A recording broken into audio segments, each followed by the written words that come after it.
America, my name is Osei-Frimpong, and today we're going to talk a little bit about Charlie Kirk's racism because people are saying, well, he wasn't exactly a racist, but he was a racist in a very American way, insofar as he's one of those guys who say, like, look, black people, the families are split up, the property holdings are not great, and they don't do very well in school, and,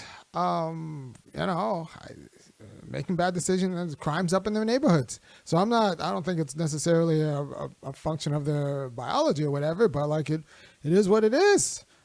So he was that kind of racist. And that kind of makes sense if you abstract all the history. Like everything that's wrong with black people is a direct result of black institutions being targeted down to the family. Their property was targeted. Their families were targeted. We've never actually had control of our families. First, it was, slavery when they just ripped families up for kicks. And then Jim Crow, where you couldn't actually determine what happened to your child because at any point in time, your child, in some free moment, might do something and get run out of town or end up from a tree or like have to quit school to go work on the field because magically the count didn't end up. So like you owe your the person who worked on the field, the sharecropper owner, your landlord, more work. So like your child had to leave school to go onto the field. That was all through Jim Crow. And by the way, there's a great book on this called Trouble in Mind. I don't think the book started out being about that, but this was a steady theme about just parents couldn't control what happened to their kids because the system of working in Jim Crow controlled how much schooling their kid got and all of these other issues. So parents actually never really, like black families were never really controlled. And then post-civil rights movement, black families were still not under black autonomous control because it was all thrown to the market. And you know who doesn't control media in the market? Black people. So then black parents were given all these liberal ideas about the casualness of the importance of parents in a way that couldn't be mediated by autonomous black institutions because there were none. And so you threw everything to the market and black people owned no media institutions within the market because they're all owned by discretionary income, and discretionary income isn't run like the black people don't have discretionary income. So it's pretty much, we got the news and we got the culture that white people allowed. And so, and that culture includes the liberal culture of just kind of like, parents don't need fathers. I'm going to do a different video on that at a different time. But you just have to understand that if you abstract the historical context from black outcomes, it just looks like we're genetically defective. It's for example, in my daughter's school, she's in the gifted class, but she's only one of the few black kids. It's an integrated school, but there aren't a lot of black kids in the gifted program. There aren't enough black kids in the gifted program, I will say. And you pretty much have to be an idiot to be especially a white girl who's not in the gifted program. If by middle school your teacher hasn't recommended you from the gifted program, you must be as dumb as a box of rocks if you are a white girl. Like, you need to be so stupid, so obviously stupid, because all these teachers just assume you want to be put there, and they'll assume that all hell will break loose if you're not put there. So if you're a white person and you walk into a gifted class and you see all the white kids, and then you see the black kids are in the non-gifted class, you'll just assume they're biologically inferior unless you know the historical context. So it's the absence of history and the absence of historical education that makes the reporting of facts racist, right? And the interpretation of facts racist. So like human facts about black people in America, in the absence of the historical context, in the absence of like understanding and expressing and dramatizations and all of the ways in which we are communicated how black people were targeted by culture all the way down to government, and all black institutions were targeted. And now we're living the result of all of that targeting. If you don't understand that, then you just look at the outcomes and you say like, well, they're just biologically deficient. And Charlie Kirk is one of those guys who would just look at the outcomes and then just kind of wave his hands and throw up his hands about any sort of systemic reasons. or not take those seriously. Everything was kind of moralized. And this is in America where culture is handed down through institutions, and all black institutions were bleached, DDT'd or whatever. And so he was that kind of racist, which I think is a very common kind of racist. And I've talked about this before, about how if you ask a regular Oregonian about why there aren't black people in Oregon, they'll tell you, well, I don't know, maybe they just never came to Oregon. But then you study a little bit of Oregon history, you realize black people couldn't buy land until 1926.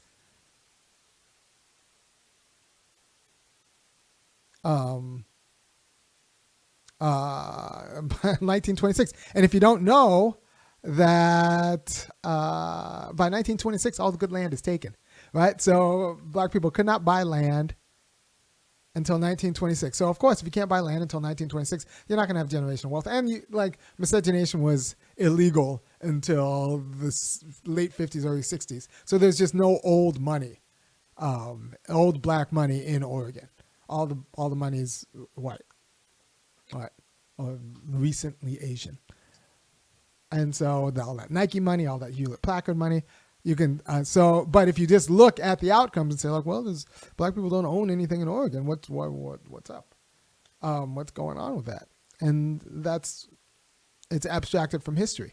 If you actually knew, then the question would turn like, all right, so black people, we still haven't made them whole. What are we going to do? What kind of policies do we need in order to make these them whole, seeing as how,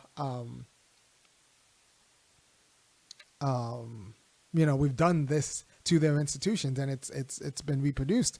And a quality of dysfunction. And I'll say that I'm not a huge fan of all aspects of black culture. I am not. I think there are some stably dysfunctional aspects that can be tied directly to those features being a response to the lack of autonomous control by black people.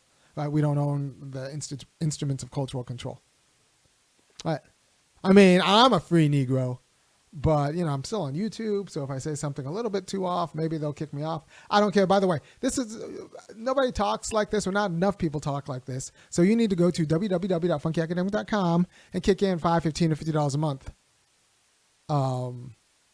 And I will continue to give you the quality of arguments that I think you need. Right? So Charlie Kirk was a racist, but he was a very American kind of racist insofar as he would just look at facts and abstract from history. And he was effectively a racist insofar as he wanted to ban the history being taught. Right? So if you undermine the conditions of actually knowing the situation of black people, but yet you still feel entitled to talk about black people because they're Americans and you're an American and Americans should be able to talk about each other, then you end up being racist.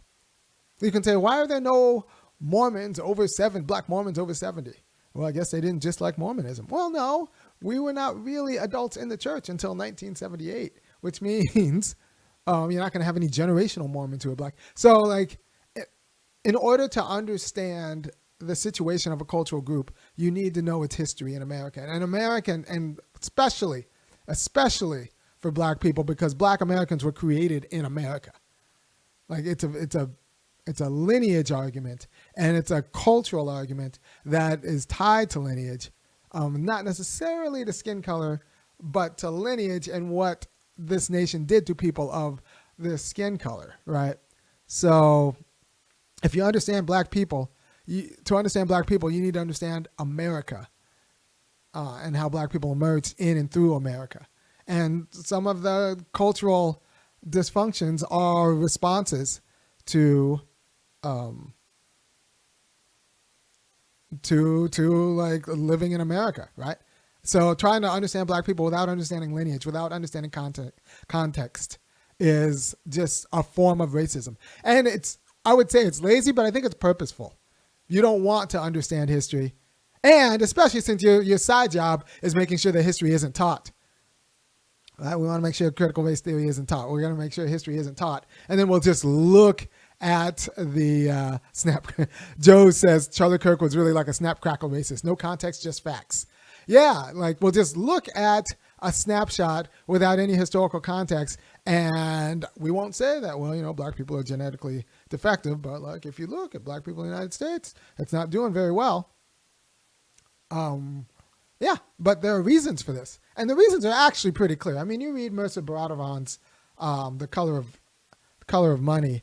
You read Ira Katznelson's book, When Affirmative Action Was White. Like, you read Trouble in Mind by Leon Litwack, and you just see the terrorism that, like, infected and distorted all black meaningful institutions, from their property holdings to their version of religion to our understanding of family and the ability to actually, like, manage a family. Like, you just couldn't do that in Jim Crow because you couldn't control what happened to your kids. And now we're in a liberal society where we don't control any of the production of ideas. So are black people really tell me, chat, are black people really in control of black culture? How much? In what way? I mean, on the Breakfast Club, you'll get all sorts of, you'll get Ben Shapiro before you get Yvette Carnell. You'll get Umar Johnson before you get Yvette Carnell. Right? So, like, we don't control culture. You happen to know, I don't have the marketing budget to get at all of you guys. You happen to know me. Now, if you go to www.funkyacademic.com, you'll get more. But we don't control our culture. Moose Ark says, I produce my own ideas. No, you don't. Nobody produces their own ideas whole cloth. Even I get the ideas I get from reading people. Reading from Bobby Wright to Aristotle, and I understand my ideas because I've, participated in all sorts of institutions, and I can synthesize some of it. But like, I'm trying to produce culture because no, you do not make your ideas. And if you think you make your ideas, that's a con that's been sold to you by marketing agencies, because they know if they get you to think that you come up with your own ideas, then they could get you to think. They can get you to buy what they want you to buy, and then convince yourself that you decided to do it. Yeah. So,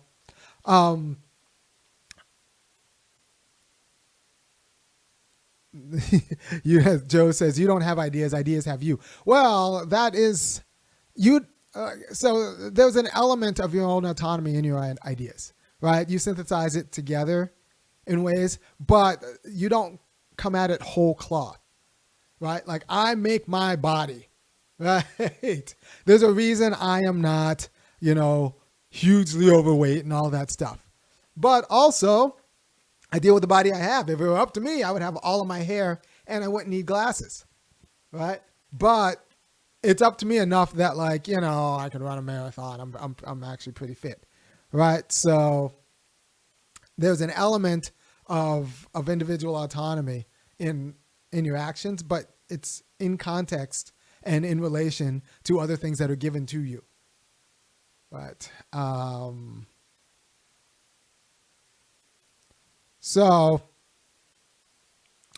Charlie Kirk was a racist, but he was a very American kind of racist, which means he can just look at the top line without actually thinking he needs to study history. And at the same time, argue that a black history, the kind of history that would actually put our situation in context, our degradation in context, our standing and reproduction of degradation in context, shouldn't be taught. Right? So it'll make everybody the quality of superficial racist that Charlie Kirk is. So I would say it was ignorance if he wasn't also trying to get books out of the classroom that would teach the truth. That would teach the truth and provide the context.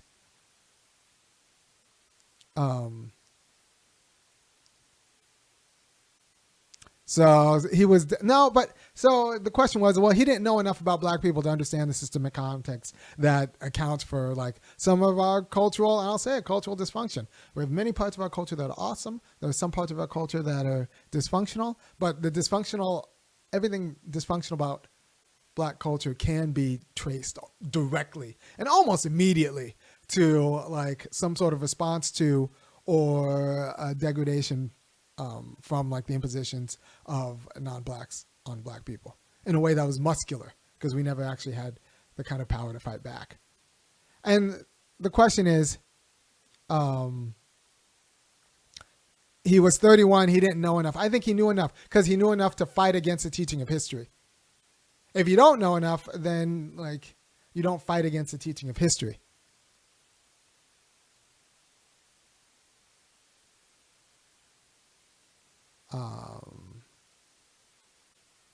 So one thing I do like is that black people did not kill Charlie Kirk. Yes, I like that also.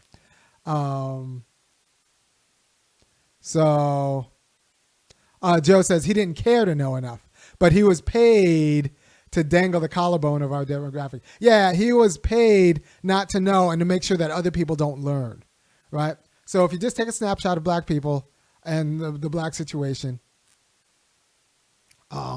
without historical context, it's not a pretty thing, right? But if you see it in historical context, it's actually remarkable. And also anything bad you see like isn't really like we need to be made whole. And I say it before and I'll say it again, black people, you did not have the parent you deserve. I did not read the Ta-Nehisi Coates article in Vanity Fair. You know what? I will. I've heard it's good about Charlie Kirk. But I've said before, black people, you did not have the parent you deserved. You did not have the church you deserved. You did not have the schools you deserved. All of those were taken from you. You could have had better parents, better schools, better inheritances. All of that was taken from you and stolen from you by America. And so America needs to make you whole. America needs to make you whole. Like, you could have had better parents. What they contributed, what they wanted to contribute, like they're good. They wanted to do the right thing. They did not know enough because America would not let them know enough because black people didn't control the cultural institutions that taught them how to, what it meant. Like if they would have known, they would have done better. And they would have known had we had autonomous cultural institutions. All right, so I received these statements. Never heard that before about all of our experiences. Soliloquy on solid QRT on pi. All right, so is saying. All right, so if there aren't any questions or comments in the chat, I'm going to sign off. I just want to be clear. Charlie Kirk was a racist, but he was a very American kind of racist where he would just take top-line facts, abstract them from context, and then spend his off time trying to lobby the Department of Education, schools not to teach the context. So he was a racist that would just say, like, well, there aren't black people in honors classes, so they must be dumb. And just kind of leave it at that without looking at, like, the history of schools, right? So that's where we are.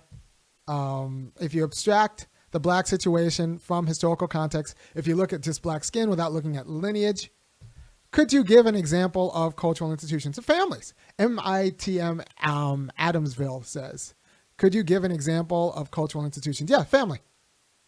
That is a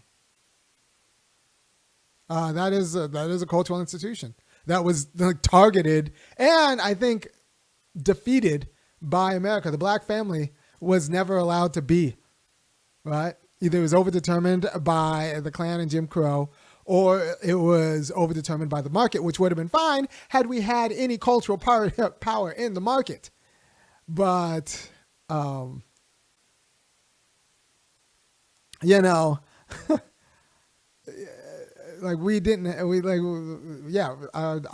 families, our churches, our politics. Black politics is overdetermined by a Democratic Party that might have more fealty to professional class white women than black people, right? All of this is overdetermined. We're not autonomous. We don't have a black political party. We have the Democrats who are not a black political party.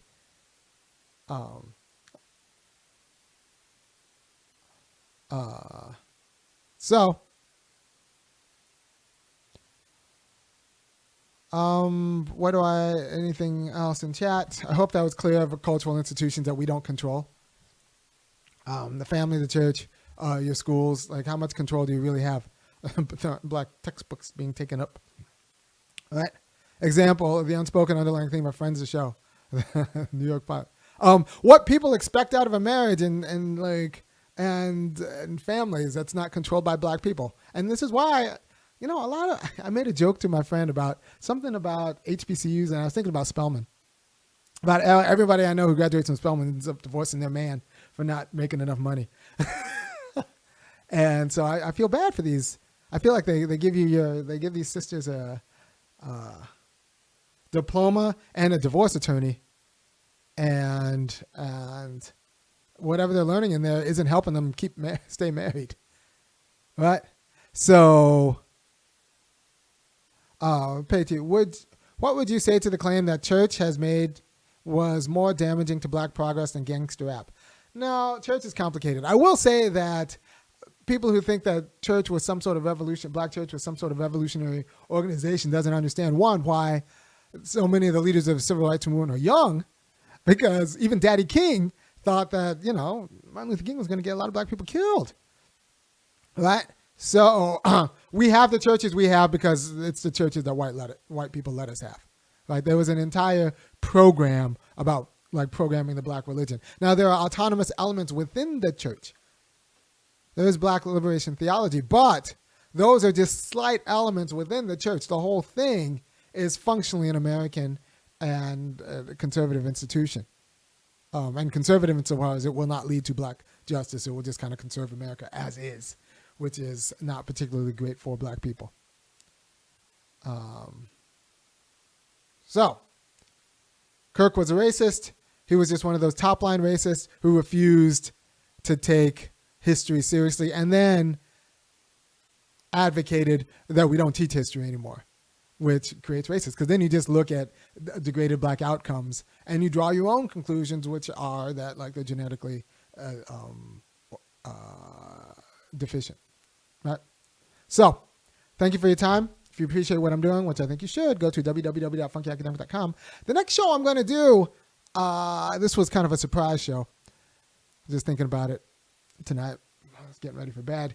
The next show I'm going to do is about how society, the Democrats want to make us like bees. Have us have the social and gender relationship of bees. And if you don't know about bees, in bees, the women are the queen bees. They lay eggs, but they're also all of the worker bees.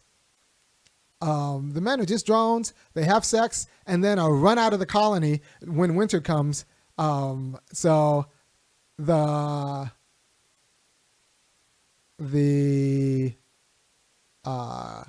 women do both all of the work and do all of the reproductive labor. So they do all the cooking, cleaning, they do all they get the honey, they do all of the things, and the men are just there to procreate with and then die. And that's what a lot of Democrats want for America. They want to do to America artificially what nature did to the bees. What nature did to the bees. And that is a stable way of being, but it's not particularly just. But to think that that's not where we could be headed is kind of not being honest. And let's be honest about how the current GOP governance is the backlash to that, right? It's the backlash to the growing disposability of men outright. Like black people know this because like this has been our life, but the whites got a taste of that growing cultural disposability and they did not like it. So they come back in the form of Trump and J.D. Vance. But until we actually take seriously what it means that black people men are no longer seen as being uniquely productive or specifically productive in the marketplace or relevant in the home. So the marketplace, when they show an advantage there because of like some sort of cultural disposition towards risk or something like that, then we just devalue risk, or we change the entire shape of the market to make it in the name of equity or accommodations to make it the case that women can now compete, because we changed the goalpost to make it so that women can compete against men. And then in the home, we change it so that parents don't matter, mothers matter, and caregivers matter. So men can be replaced by other caregivers, right? Like the biological tie and authority that comes with parenting of having sired a child becomes irrelevant. So men are now irrelevant as parents because that can be just mothers and caregivers, and they're irrelevant in the market because we can just change the market artificially because we make the market artificially. We govern the market to make it to even the playing field, which like would negate any specific advantage men culturally or physically have within the market as it is, right? So this is it's actually, the show is actually going to be very good. It's going to be how we are making some elements of the Democratic Party, the most repugnant elements of the Democratic Party, the feminists, want to make America politically what nature made the bees naturally in terms of gender relations in the growing disposability of males. So, but that'll be my next show. I think it's actually fascinating. Thank you for your time. I'll bring in some Aristotle and like what it is for a thing to be. But thank you for your time. If you appreciate what I'm doing, go to funkyacademic.com. Peace.